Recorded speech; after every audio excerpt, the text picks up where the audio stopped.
A staggering $50,000 XRP price prediction is making waves across financial circles, sparked by Analyst Levi and a viral video discussion that's now entered mainstream debate.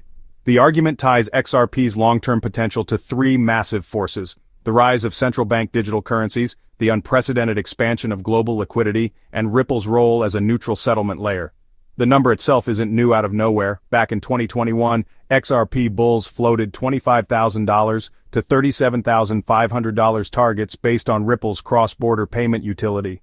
But since then, trillions in new capital have been injected into the global economy. Levi's video makes the case that if $37.5 thousand was plausible back then, a $50K target could now be justified, given the liquidity backdrop and CBDC developments.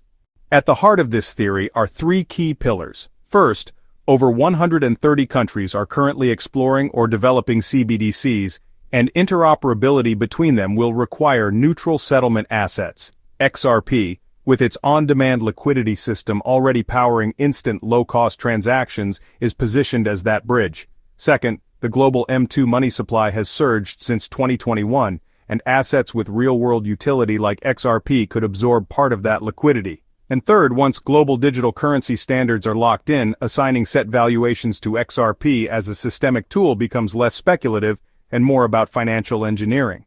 Levi's amplification of this vision reframes XRP away from being a speculative play or meme coin and toward being a strategic asset in the architecture of the future financial system.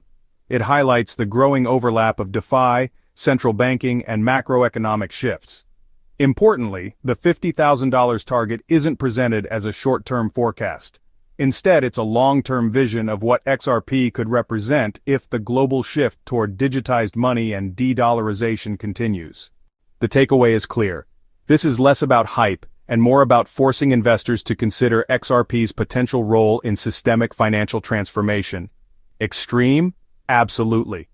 But then again, so did $100,000 Bitcoin once sound. Until it didn't.